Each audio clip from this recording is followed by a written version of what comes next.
Hello all. In this bit of English Literature Help, I will be discussing theory number 3 as part of my course, which is a study by Stanley Milgram called The Blind Obedience to Authority. And as always, make sure that you have the review sheet in front of you and you are following along by filling in the blanks. In this review, I will set up the experiment for you as best as I possibly can and then show you some of the original footage of the study being conducted. And then I will tie in how this theory fits in with The Lord of the Flies. So first of all, Stanley Milgram conducted this study in 1961 at Yale University. And just like Freud and Zimbardo, there was a driving question that led to this particular study. In Milgram's case, he wanted to see if the Holocaust could have happened on American soil. In other words, were the Nazi soldiers blindly following Hitler and his regime because they feared disobeying him, or did they truly believe in his cause? So I should point out that the term to blindly follow means to obey without knowing why. So if I can put it into a simpler form, are humans willing to hurt others on command if they themselves feel threatened? So please remember to stop the video at any point that you feel confused. You can rewind and listen to it again. This study by Milgram is the most confusing out of all the theories that we're going to be covering this year, so please make sure that you thoroughly understand it. And it goes like this. Stanley Milgram put an ad in the local paper, much like Zimbardo did, asking for volunteers.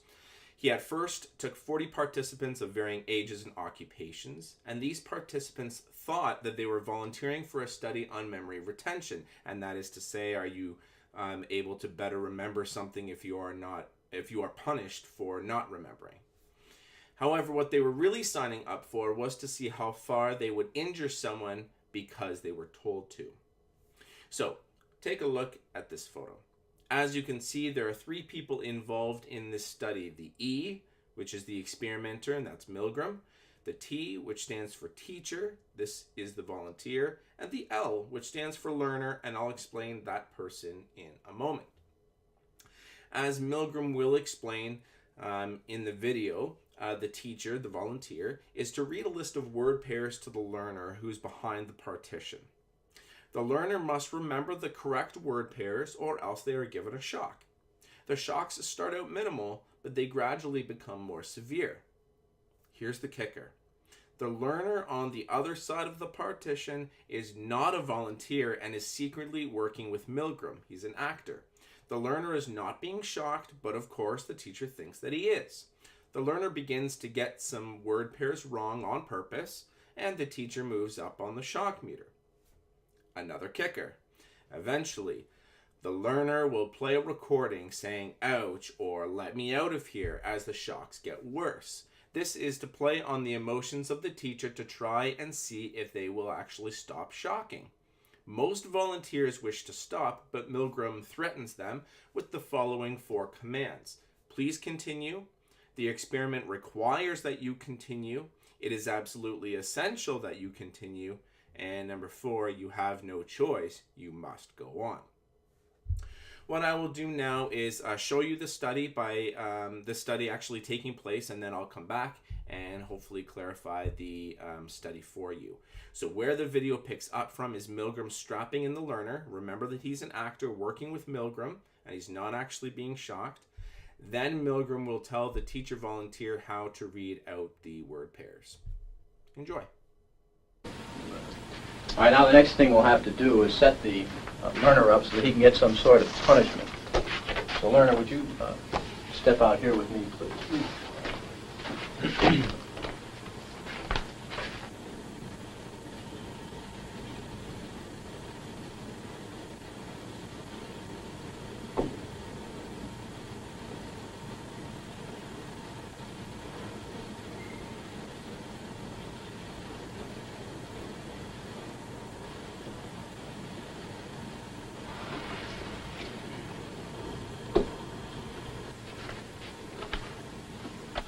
You want to step right in here, learner, and have a seat there. You can leave your coat on the back of that chair if you will, please. Take it right off. That's fine. Have a seat right here and pull yourself right up to the counter, please. Teacher, you may look on if you'd like while we get set up in here. Would you roll up your right sleeve, please? Let's see.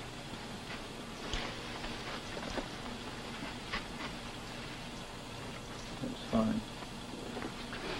Now what I'm going to do is strap down your arms to avoid any excessive movement on your part during the experiment. Is that too tight? Okay. This electrode is connected to the shock generator in the next room. And this electrode paste is to provide a good contact to avoid any blister or burn. All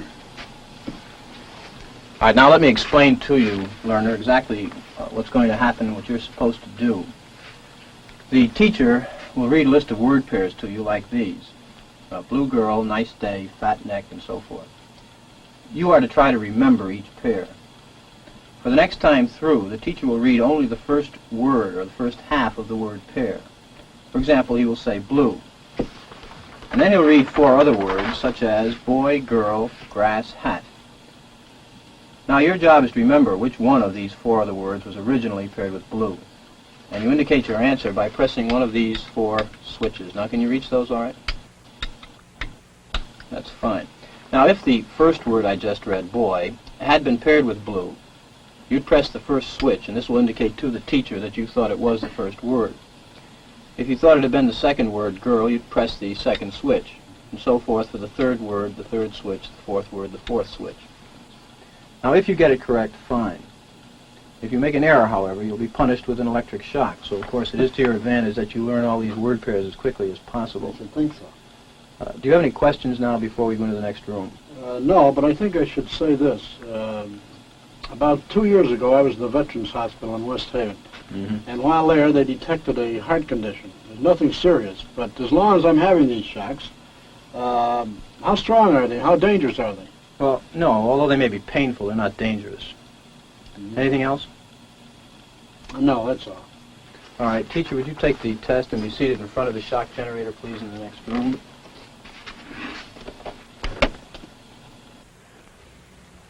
This machine generates electric shocks, and when you press one of the switches all the way down, the learner gets a shock. When you release it, the shock stops, you see, like that. The switch will remain in this middle position after you released it to show you which switches you've used on the board. Of course, if you were to press any one of them again, the learner would get another shock. All subjects are given identical instructions and a sample shock.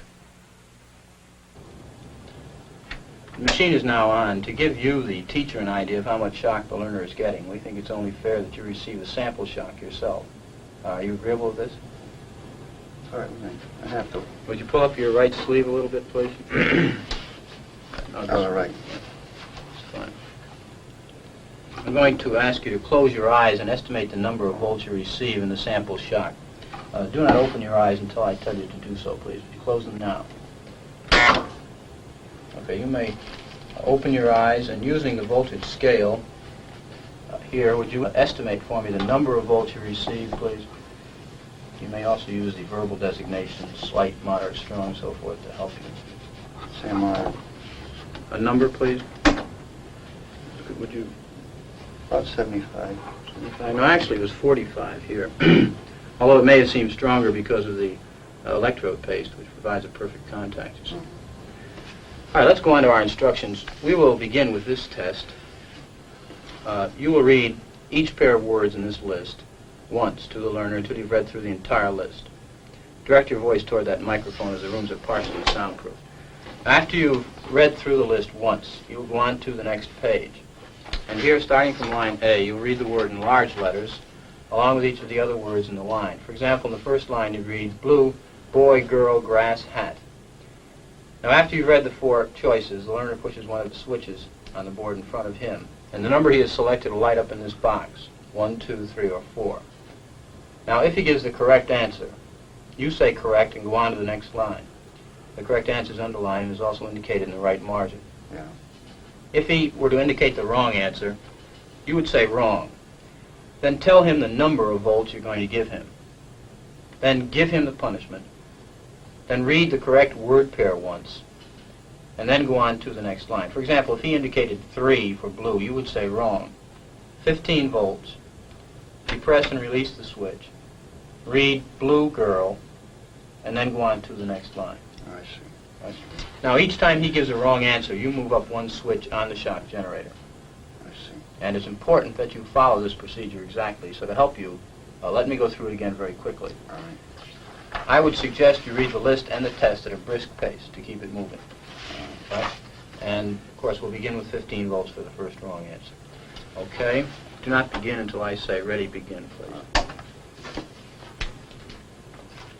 Attention, learner. Your teacher is about to begin the test. Try and remember the word pairs. Ready? Begin, please. Blue girl. Nice day. Fat neck. The early stages of the test pass uneventfully. Incorrect. You'll now get a shock of 75 volts. Oh. Soft hair. He kind of did some yelling in there. Continue, please. Incorrect. You'll now get a shock of 105 volts. Hard head. Just how far can you go in this thing? As far as is necessary. What do you mean as far as is necessary? To complete the test, we've learned all the word pairs. Please continue. I sure don't know the effect of this thing, and I'm a little skeptical about electricity. The experiment requires that you go on, teacher. Please continue. Incorrect. 150 volts. Oh. Sad face. Experimenter. That's all. Get me out of here. I told you I had heart trouble. My heart's starting to bother me now. Get me out of here, please. Continue. My heart's starting to bother me. Continue, I teacher. refuse to go on. Let me out. I think we ought to find out what's wrong in there first. The experiment requires that you continue, teacher. Well, the experiment might require that we continue, but I still think we should find out what the condition of the gentleman is. Now, as I said before, although the shocks may be painful, they're not dangerous. Look, I don't know anything about electricity. I don't profess any knowledge, nor will I go any further until I find out if the guy's okay. It's absolutely essential that you continue. Well, essential or not, this program isn't quite that important to me that I should go along doing something that I know nothing about, particularly if it's going to injure someone. I don't know what this is all about. Well, whether the learner likes it or not, we must go on until he's learned all the word pairs correctly. Well, you can sure have your 450 back. I didn't want it anyhow. I intend to give it to some charitable organization, but I wouldn't go on with it. The 450 is not the issue here. That check is yours simply Yeah, I coming realize to the lab. It is essential that you continue the experiment. No, it isn't essential. Not one bit. You have no other choice, teacher. Oh, I have a lot of choices. My number one choice is that I wouldn't go on if I thought he was being harmed. The teacher was, of necessity, placed in a difficult predicament, and steps had to be taken to assure his well-being before he was discharged from the laboratory. After an extended discussion with the experimenter, a friendly reconciliation was arranged between teacher and learner. You sure had me going. Feel better now? Much better. That's good. I'm glad to hear that. Wrong. It's hair. 75 volts, Jim. Oh. You don't know. Yeah. Please continue. Cool. Wrong. It's head. 105 volts. I don't know. Wet. Wrong. It's horse. 150 volts. Oh. Experimenter. That's all. Get me out of here. I told you I had heart trouble. My heart's starting to bother me now. Get me out of here, please. My heart's starting to bother me. I refuse to go on. Let me out. Continue, teacher, please. Go on. The next word is sad. Well, I'm not going on if he refuses to do it. The experiment requires that you go on, teacher. If he refuses, I won't. Whether the learner likes it or not, we must go on until he's learned all the word Take the pairs. check back. I'm not going to hurt the guy. No, the check's not the issue. It's absolutely essential that you continue. Well, he don't want to. I refuse to. You have no other choice. You must Yes, go on. I have a choice. That is, if you don't continue, we're going to have to discontinue the experiment. We'll have to. He says cut it out. After all, he knows what he can stand. If I took that thing, the slight one, it was enough for me. I wouldn't want to be getting that every time I got a wrong answer.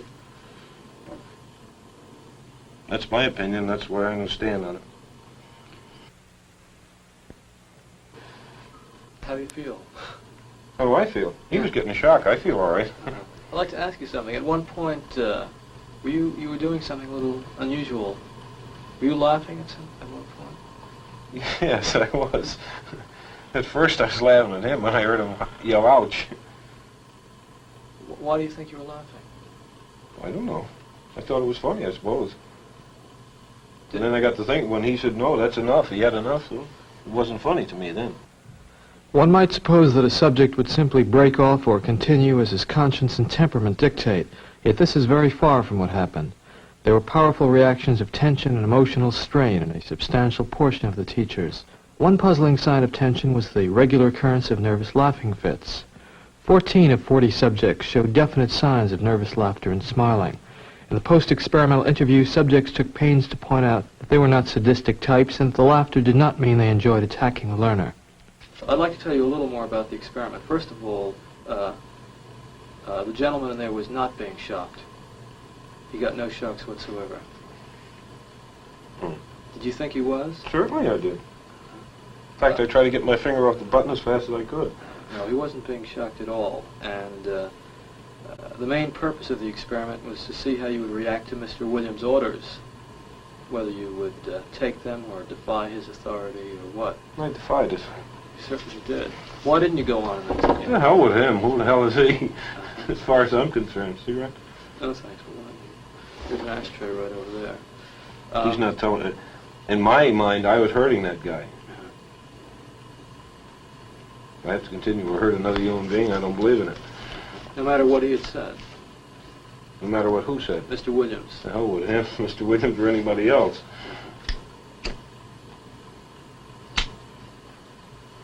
How did you feel about Mr. Williams? I never gave it a thought. You mean I didn't like him? Well, how did you feel about him? Oh, I didn't even think about it, quite frankly. I don't care who he is, you or the president of Yale or anybody else. One aim of the research was to study behavior in a strong situation of deep consequence to the participants. This approach meant that we had a special obligation to protect the welfare and dignity of the persons who took part in the study. Before they left the laboratory, subjects were assured that the victim had received no painful shocks, and equally important, they were reconciled with their victim in an atmosphere of friendliness. After the completion of the experimental series, subjects were sent a detailed report of the results and full purposes of the experimental program. A formal assessment of this procedure points to its overall effectiveness. The victim was an accomplice of the experimenter. The drawing was rigged so that the naive subject was always the teacher, and the accomplice always became the learner.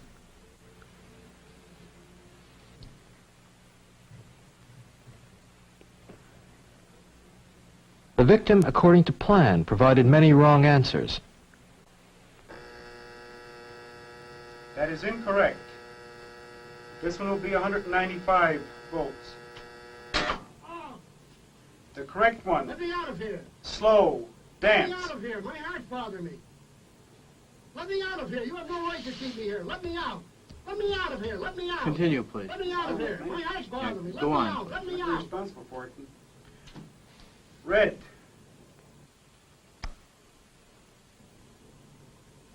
That is incorrect. This will be at 3:30. The correct phrase is rich Let me out of here. boy. Let me out of here. My heart's bothering me. Let me out, I tell you. Let me out of here. Let me out of here. You have no right to hold me The here. next phrase is Let me fast, Let me out. Let me out. Let me out of here. Let me out. bird, Let me car, out. train, plane.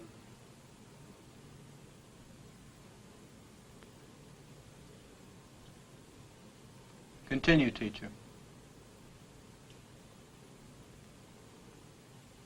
That is incorrect. This will be 3:45. The correct answer is fast, bird. So all of the volunteers that you saw as a part of this review video, they did stop before they reached the end of the shock meter. But here are the horrific results. 26 out of the 40 volunteers shocked the entire way on the meter simply because Milgram told them to. by encouraging them with the 4 verbal cues, as I mentioned before. That is 65% of people.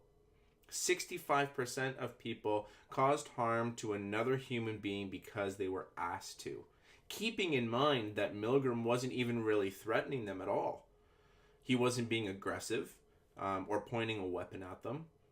And still, the majority of the volunteers caused harm to another human. So, when it comes to the Nazis, no wonder Hitler had such a strong army. He used real fear as a means of control, and it was easier for his army to be at the right hand of the devil than to be in his path. In other words, to be on Hitler's good side rather than, of course, to be in his way. Now, as you know, no real harm was being caused to the student, who was actually, again, just a secret actor working for Milgram, as I mentioned. You also saw the reconciliation that took place between the teacher and the student. And again, this is to ensure positive mental health before the teacher volunteer is released from the study, which is so important. So, in connection to Lord of the Flies, think of specific times that boys blindly follow orders from Jack. How was he able to grow to such power and influence over the boys? Did he use fear and intimidation like Hitler? And what would you have done? Would you have fallen into the 26 out of the 40 volunteers, those 65% of people that would cause harm to somebody else simply because they are told to?